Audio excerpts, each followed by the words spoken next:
welcome to the channel talking all things Zelda. Today I'm going to tackle a big topic and give a completely new take on where Tears of the Kingdom fits into the overall timeline. I've not seen anyone come at it from this angle yet, and it's probably not what you'd expect, as what is particularly interesting about this theory is that I believe it explains the existence of the Zonai, and that in and of itself is huge. I believe this theory ties the timeline together and solves the placement conundrum. Nintendo, if you're listening, you're welcome. I am available as a writer. For me personally, this is the only way the timeline can make sense. If we're going to accept some degree of continuity between titles, loads of people will tell me there's no timeline and that Nintendo just shoehorned it in as an afterthought. But I don't agree. Even Nintendo want to, at least loosely, tie the various entries in the series together. Aonuma and team don't do things for no reason. Hyrule Historia being a key factor backing this notion up,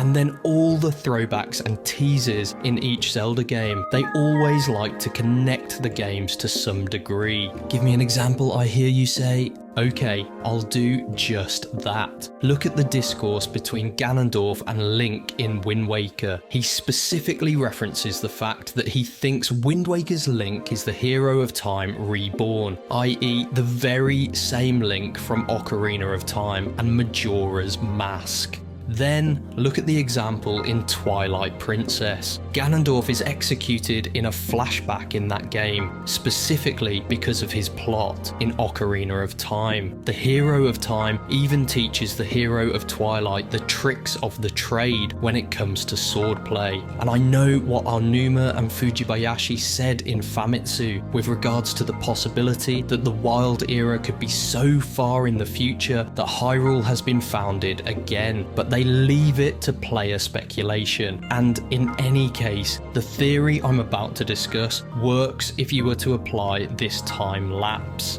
I'll get onto the main crux of the theory shortly, but I feel it is important to first outline the foundation of this idea and how this theory came to light.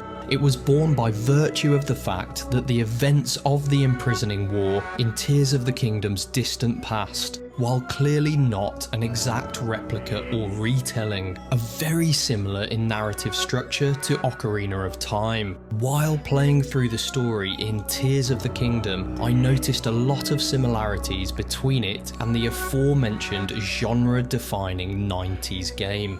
Rather than occurring before or after in terms of timeline placement, I started to wonder whether the distant past of the Wild Era could instead be a retelling. Had the Zelda team done what many had already guessed at and built a new world by essentially rewriting and reworking the story of Ocarina of Time? After all, there are plenty of similarities, and no, not just because encountering a Frox in the depths is essentially just a reimagining of King Dodongo.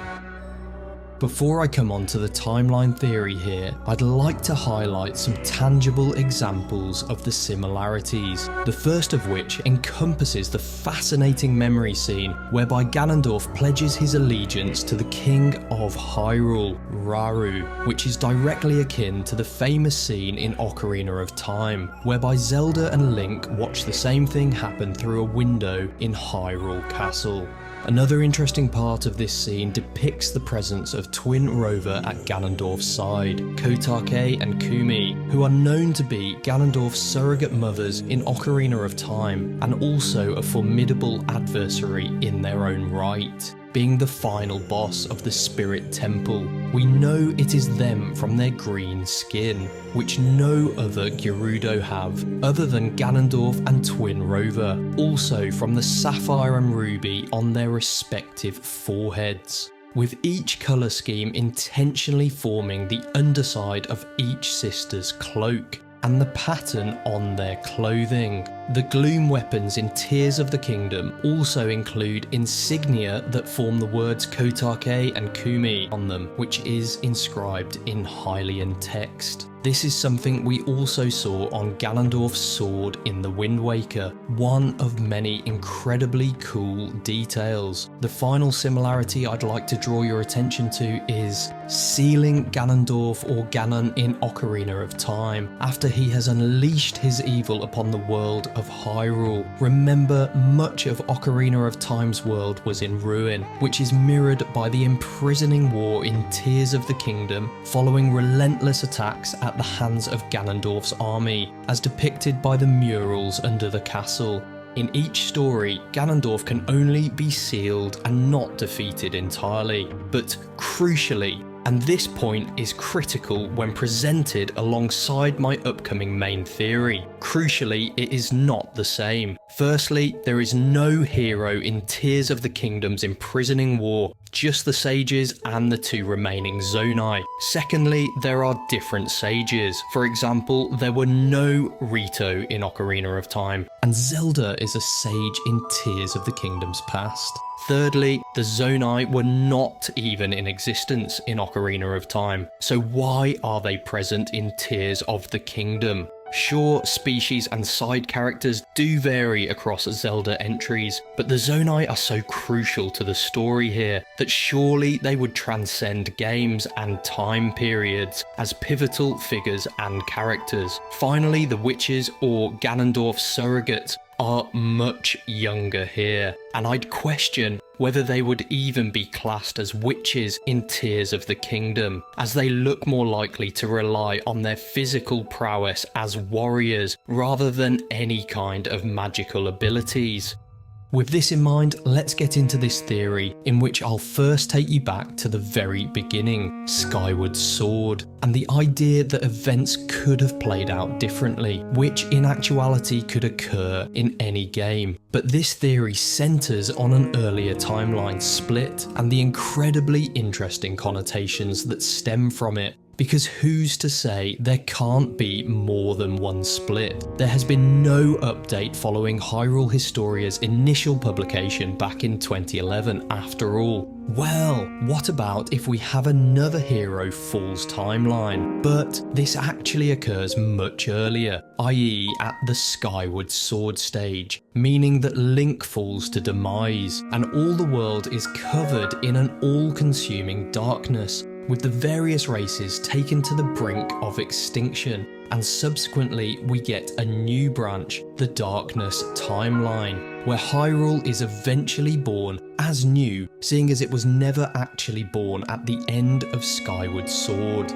But it is born many thousands of years later, this being many thousands of years after it would have been had the hero of the sky defeated Demise. In this timeline, you see, the Zonai were the beings initially required to combat the years of darkness of Demise's reign. This timeline, the Darkness Timeline, consists only of Skyward Sword, Breath of the Wild and Tears of the Kingdom, aka the Fujibayashi trilogy. It would therefore make sense that none of the other games need connect directly to this trilogy. The Zonai exist in no other timeline, because they simply do not need to. In the other timelines, Rauru was indeed just a human sage of light, and not a magic wielder, such as in this new Darkness Timeline.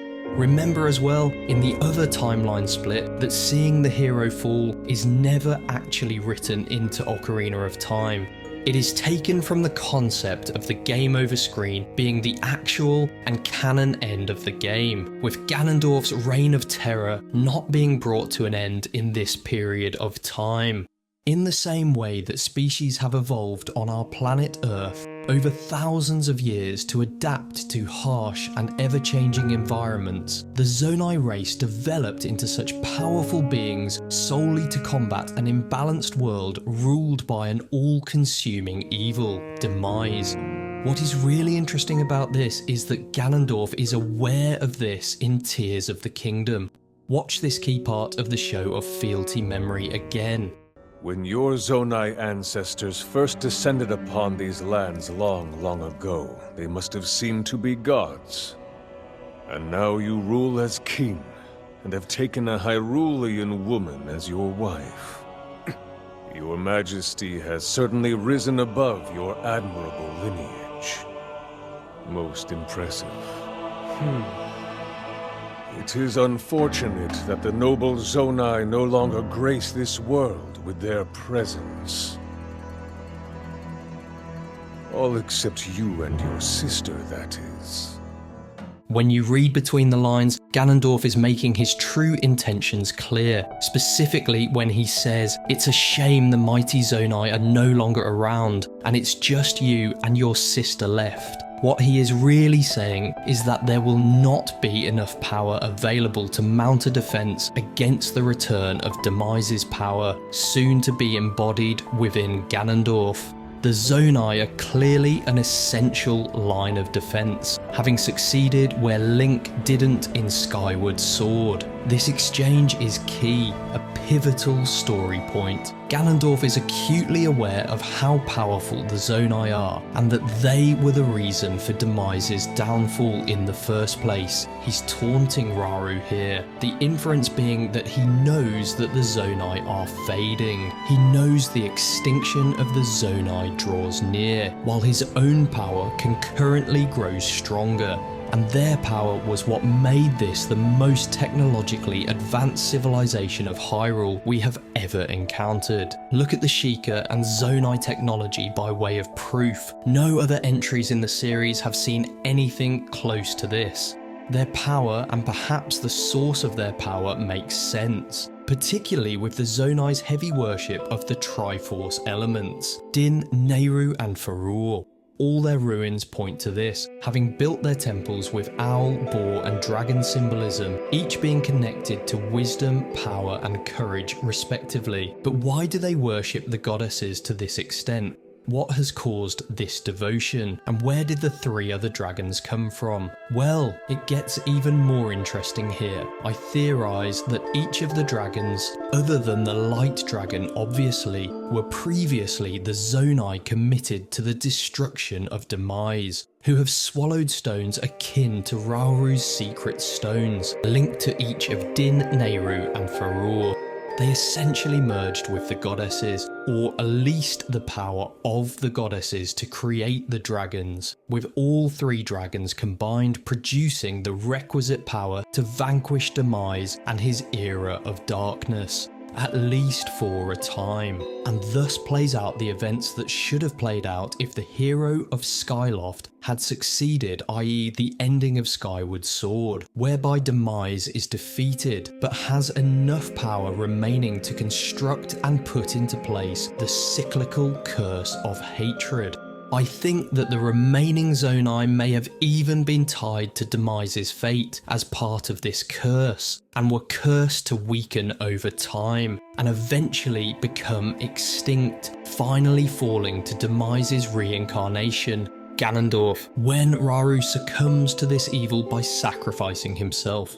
And let's not forget the Blood Moon, being a concept that is not present in any other Zelda game. This is in place because of the all-consuming darkness, a magic so evil that renders all monsters immortal, being constantly reborn. Yes, I know its functional purpose to clear the game's cache or memory, but something as beneficial to evil as the Blood Moon can only have been placed into existence by a power such as Demise. It even rises fully as Ganondorf first utilises the power of Sonia's secret stone to turn into the Demon King. Perhaps therefore it is the remnants of his reign, the part that the Zonai were never able to fully banish or destroy. So it's going to take a huge combination of different powers and beings to vanquish Demise and Ganondorf indefinitely, with the hero of the sky originally failing with the Skyward Sword, or more particularly known as the Goddess Sword, i.e. the Master Sword. with the flames of each of the goddesses being imbued in the blade at that time. This all ties together perfectly because the sword that seals the darkness is not powerful enough to defeat Ganondorf at the start of the game, much as it wouldn't have been in Skyward Sword. It needs more power, i.e. the power of Zelda, and the light dragon, the Zonai, Rauru, the three goddesses, and Link, all to defeat Ganondorf and the Demon King, which is essentially Demise.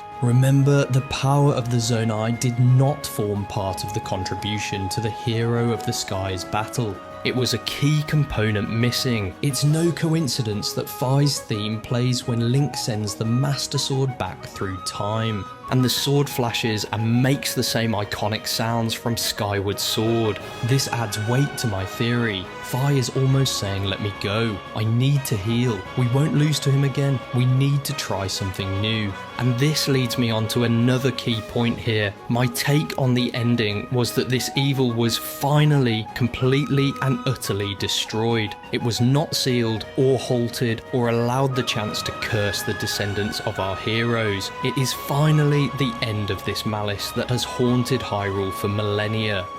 It's incredibly exciting to think where the series will go next, as it really is time for a new story to be told, as Tears of the Kingdom, in my view, wraps up the story that Skyward Sword started back in 2011. And while the timeline has split from the Ocarina of Time divergence at an earlier stage, and therefore other entries in the series, the events of the Imprisoning War closely resemble the events of Ocarina of Time, with Ganondorf being sealed away. There is no reason why the timelines could not converge at a point in the future, i.e. when the enduring evil that is Ganon or Demise has been destroyed in each, which would make Tears of the Kingdom's ending the convergence point for the Darkness timeline. And if you share my passion for all things Legend of Zelda, please help me out and hit that subscribe button. I really need your support to hit my first milestone of 1,000 subscribers. Thanks, have a good one, and catch you next time.